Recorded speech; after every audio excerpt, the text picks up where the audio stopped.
Aconteció que estando Jesús junto al lago de Genezaret, el gentío se agolpaba sobre él para oír la palabra de Dios, y vio dos barcas que estaban cerca de la orilla del lago, y los pescadores, habiendo descendido de ellas, lavaban sus redes. Y entrando en una de aquellas barcas, la cual era de Simón, le rogó que la apartase de tierra un poco, y sentándose, enseñaba desde la barca a la multitud. Cuando terminó de hablar, dijo a Simón: boga mar adentro y echad vuestras redes para pescar. Respondiendo Simón le dijo: Maestro, toda la noche hemos estado trabajando y nada hemos pescado, mas en tu palabra echaré la red. Y habiéndolo hecho, encerraron gran cantidad de peces y su red se rompía. Entonces hicieron señas a los compañeros que estaban en la otra barca para que viniesen a ayudarles. Y vinieron y llenaron ambas barcas de tal manera que se hundían. Viendo esto, Simón Pedro cayó de rodillas ante Jesús diciendo: Apártate de mí, Señor, porque soy hombre pecador. Porque por la pesca que habían hecho, el temor se había apoderado de él y de todos los que estaban con él. Y asimismo de Jacobo y Juan, hijos de Zebedeo, que eran compañeros de Simón. Pero Jesús dijo a Simón: No temas, desde ahora serás pescador de hombres. Y cuando trajeron a tierra las barcas, dejándolo todo, le siguieron. Señor, esta es tu palabra y tu palabra es verdad. Santifícanos en tu verdad, te lo pedimos. Amén.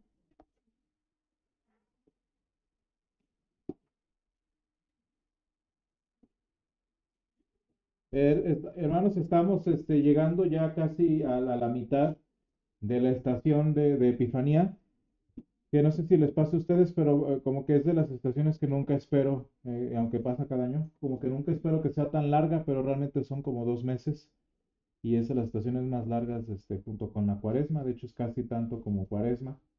Y llegamos ahorita justo a la mitad de ella en este año que estaremos leyendo el Evangelio principalmente de Lucas, así como el año pasado estuvimos leyendo San Marcos. Y, y bueno, estamos precisamente en esta mañana en San Lucas 5, los primeros 11 versículos que tenemos como epígrafe la pesca milagrosa.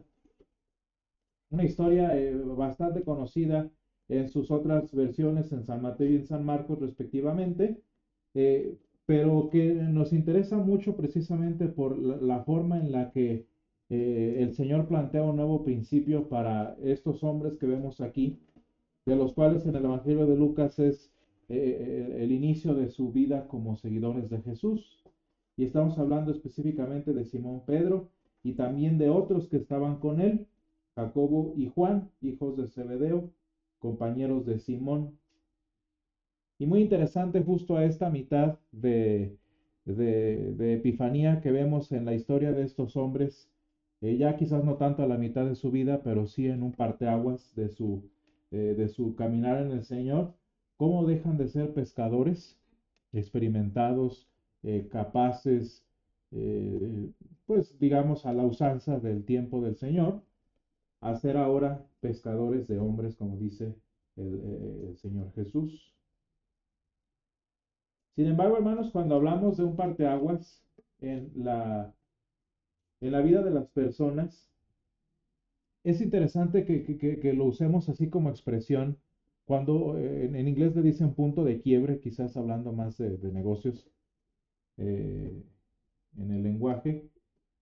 Porque, hermanos, hablar de este tipo de situaciones, de un antes y un después, por ejemplo, en la vida de una persona, es precisamente asumir dos cosas: que la vida de tal persona llevaba un camino, una dirección específica, y en ese parteaguas, en ese punto de quiebre, en ese punto de divergencia, cambia la dirección, cambia la intención de la vida de esta persona, por ejemplo, para iniciar, para cambiar en algo distinto. De manera que cuando vemos la historia de San Pedro y sus compañeros, ¿cuál era su dirección de vida? Viéndolo en su cotidianidad, pues ellos iban a ser pescadores, como muy seguramente habían sido sus papás, sus abuelos, etcétera, etcétera. Una familia que vivía pues literalmente al costado del mar. Les platicaba hace 8 días que la casa de la suegra de Pedro hoy es el sótano, por así decirlo, de una iglesia cristiana y está a escasos, que será unos 100 metros del mar de Galilea. Entonces era gente que ese era su destino, vamos a ponernos en profundo, no ese era su destino de vida ser pescadores. Y sin embargo viene Jesús en una situación que a San Pedro ni le venía ni le iba, él estaba trabajando. Jesús está trabajando en sus negocios del reino, como le dijo a su mamá. Y sin embargo, a partir de este momento cambia la vida de San Pedro, de Jacobo y de Juan para un nuevo sendero, para un nuevo caminar en Jesús. Esos son los parteaguas, hermanos. Así son los puntos de quiebra en nuestra vida. Así es cuando el Señor cambia nuestro sentido de un lado a otro. Nosotros le llamamos salvación, la escritura le llama conversión, un concepto muy interesante porque ¿qué es convertirse, hermanos? En hebreo, nuestro concepto quizás es una vuelta en U, un volverse a. Y cuando te das una vuelta en U, ¿qué cosas asumimos? Usando el ejemplo de San Pedro, cuando te das una vuelta en U es que llevabas una dirección específica a la cual le das un giro completo para ir, incluso en este caso, en sentido contrario, de pescar peces a pescar hombres. Sin embargo, hermanos, se me hace algo interesante cómo esto no sucede porque sucede ni es fácil, especialmente cuando vemos la realidad del universo en el que estamos y la triste condición humana. Y para ejemplificar esto, quisiera que viéramos cómo Jesús tiene esta primera interacción con San Pedro y la respuesta del príncipe de los apóstoles precisamente en este primer contacto con Jesús. Le dice Jesús, boga mar adentro y echad vuestras redes para pescar. Y respondiendo, como siempre le gustaba responder, Simón le dijo, maestro, toda la noche hemos estado trabajando y nada hemos pescado. Hermanos, nosotros a veces en nuestra vida popular cristiana estamos como acostumbrados a comparar a San Pedro con San Pablo y a San Pedro verlo como, pues sí, el príncipe de los apóstoles, el primero entre pares y todo eso, pero a final de cuentas un pescador, ¿no? A veces hasta pescadorcillo comparado contra el apóstol de los gentiles, ¿no? El gran filósofo y hebreo de hebreos y rabino de Gamaliel, ¿no? Sin embargo, en este caso específico, hermanos, San Pedro es un experto. Aquí el experto es San Pedro, no el Señor como en su humanidad, porque el Señor era ¿qué? Maestro. A lo mucho le sabía la carpintería o al trabajo de las manos. Estoy hablando como hijo de José, ¿verdad? Aquí el experto es Simón. Y viene Jesús, este maestro, vamos a decirlo así, bañadito, bien bonito de Jerusalén, de la sinagoga, y viene a decirme a mí que estoy saliendo de la jornada, que haga mi trabajo de tal o cual forma, como si tú supieras. Esa sería una actitud, hermanos, natural en nosotros, que se ve de alguna manera reflejada en Simón cuando dice, maestro, hemos hecho todo esto. Sin embargo, eso no es lo único que dice San Pedro. ¿Por qué, hermanos? Pues porque San Pedro había estado escuchando ya la palabra de Jesús. Pónganle que si por chisme, pónganle que por si a fuerzas, porque tenía que estar manteniendo el barquito para que no se fuera muy allá ni muy acá. El punto es que San Pedro escuchó todo lo que el Señor tenía que decir en aquella mañana y vean lo que estaba hablando Jesús. ¿Qué es lo que hablaba? La palabra de Dios.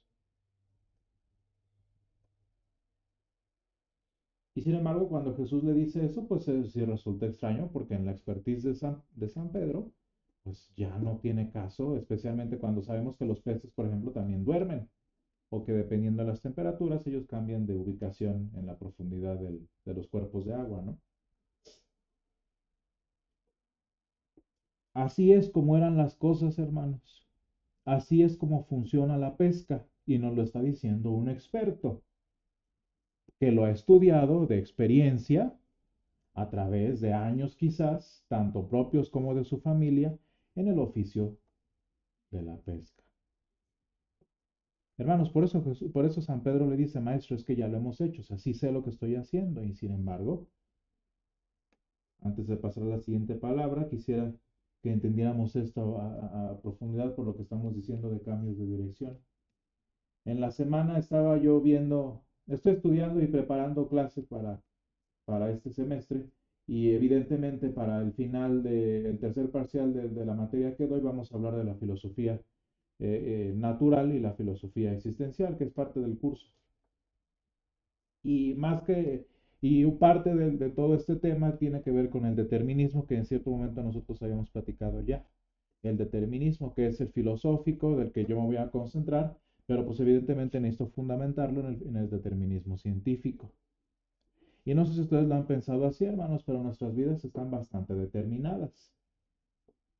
¿Sí? Muchas veces nosotros hablamos, el tema que nosotros discutíamos cuando salió esto a colación fue el libre albedrío, que se acordarán ustedes, ¿no? Y ese es siempre el tema que sale con las personas, ¿no? Que se sienten libres.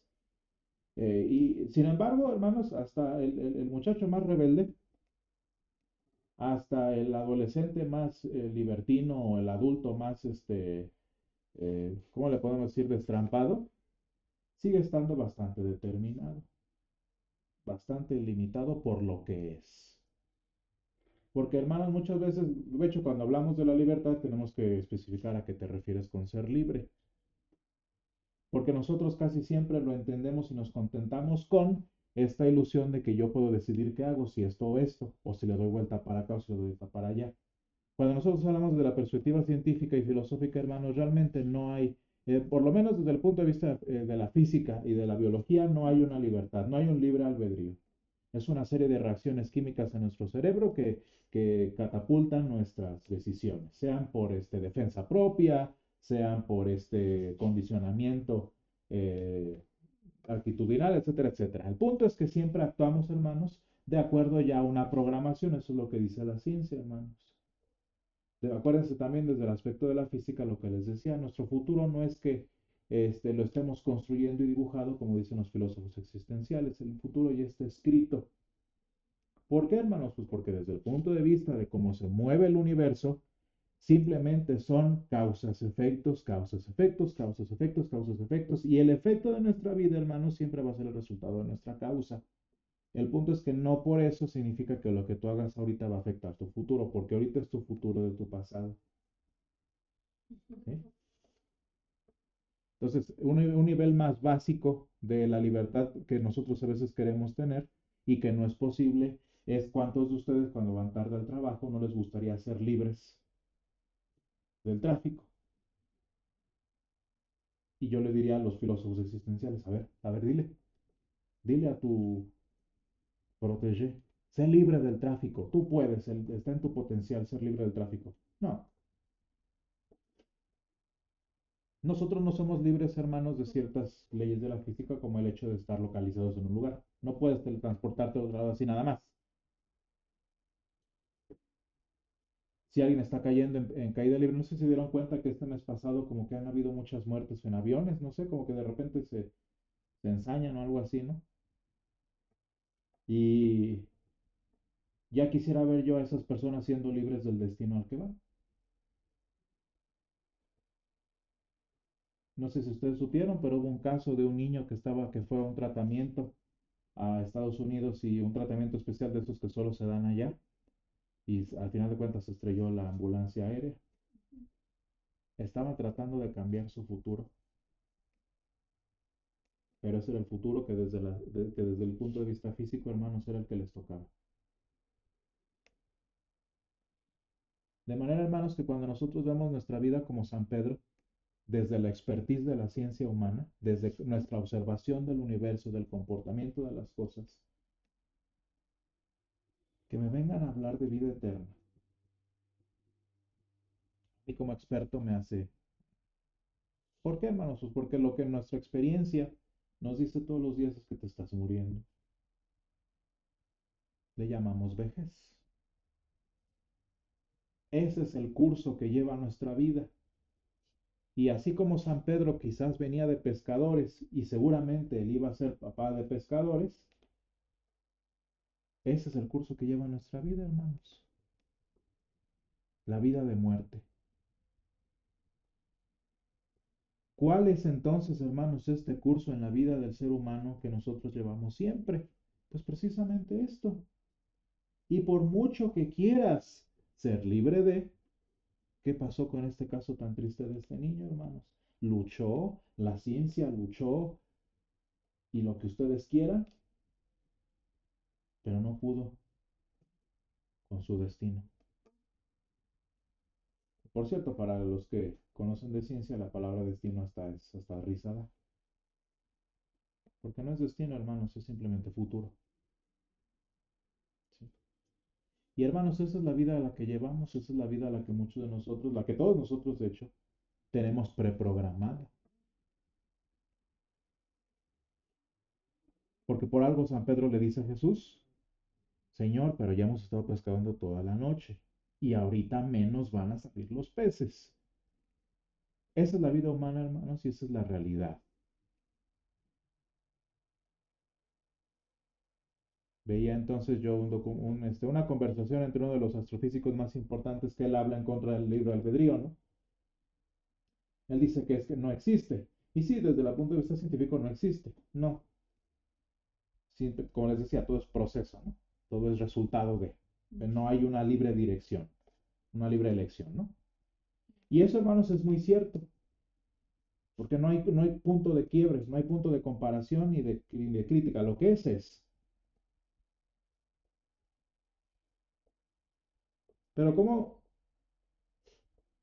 inicia la siguiente idea San Pedro en su respuesta a Jesús? Señor, maestro, toda la noche hemos estado trabajando y nada hemos pescado. Eso es eh, expresión de la situación, de la realidad. Así es. ¿Qué viene después? Más en tu palabra echaré la red. Hermanos, ese más, que nosotros decimos pero, ¿no? Más en tu palabra lo cambia todo, hermanos. Porque estamos hablando, hermanos, de la misma palabra que estableció el universo en sus leyes eternas e inamovibles, que estableció el mismísimo curso de nuestra vida, determinado por las leyes de la naturaleza, del universo, incluso de nuestra sociedad a veces, y que en consecuencia es la única con poder de verdad dar un giro a nuestra vida. Porque nosotros, hermanos, no creemos en un universo como una máquina que se mueve solo. Para nosotros, hermanos, el universo fue creado por nuestro Dios. Y si el Señor, hermanos, dice, cree en el Señor Jesucristo y serás salvo tú y tu casa, es el mismo Dios que diseñó nuestro universo para que fuera de esta manera y ahora le está diciendo, ahora vas a hacerlo así. Y hermanos, el mismo Señor que en su cuidado tenía el universo por el que San Pedro era un pescadorcito, es el mismo Señor que hoy por su palabra le va a decir, ahora serás pescador de hombres. Porque hermanos, nosotros no vivimos por lo que es, incuestionablemente, lo que es, sin pregunta. Nosotros vivimos por esos peros. Nosotros vivimos, hermanos, en nuestra vida cristiana, por esa palabra que tanto necesitamos. Hermanos, por eso los cristianos podemos hablar de libertad. No tonterías como el libre albedrío que la gente quiere para hacer lo que se le da la gana, ¿no? De manera, hermanos, que cuando el curso distorsionado del universo en el que vivimos irremediablemente nos lleva a la muerte, el Señor Jesús nos da un pero. En nuestra vida, hermanos, cuando nuestra situación humana nos lleva irremediablemente a ciertas conclusiones de nuestras decisiones, a ciertas conclusiones de nuestra situación, a ciertas conclusiones evidentísimas de lo que hicimos o no hicimos, el Señor siempre nos da un pero. Y hermanos, ese es el pero que nosotros anhelamos oír en nuestro funeral. Porque la realidad evidente es esta. Pero esta realidad, cuando esto corruptible se vista de incorruptibilidad, entonces escuchará la palabra que fue dicha. Sorbida es la muerte en victoria. De manera, hermanos, que cuando nosotros vemos nuestra vida, nuestra situación cristiana, que andamos mal, que andamos sufriendo, que andamos pues en situaciones tristes como siempre, muy distintos para nosotros, hermanos, que nosotros vivimos, pero en tu palabra. Y Señor, estoy en esta situación, Señor, estoy sufriendo esto, las causas que sean, pues siempre van a ser inevitables, pero en tu palabra me echaré la red. Gracias, Señor, te damos porque tú eres el verdadero Señor del universo. Gracias, Padre, porque incluso en tus manos está la fortuna, incluso en tus manos, Señor, está la suerte como el mundo la entiende, Padre.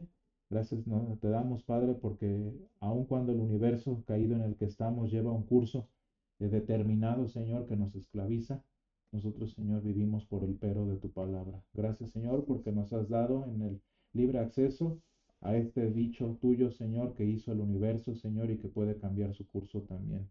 Te damos gracias, Padre, porque tú cambias nuestra tristeza en gozo y porque, Señor, sabemos que aun cuando el universo y la realidad de nuestra naturaleza nos llevan a la muerte, ese pero de tu palabra, Señor, que nos has dado nos da vida eterna. Ayúdanos, Señor, a vivir por ello, a descansar en tus promesas y a ser libres, Señor, aun cuando estamos determinados en nuestra vida. Todo esto te lo pedimos en el nombre de Jesús. Amén.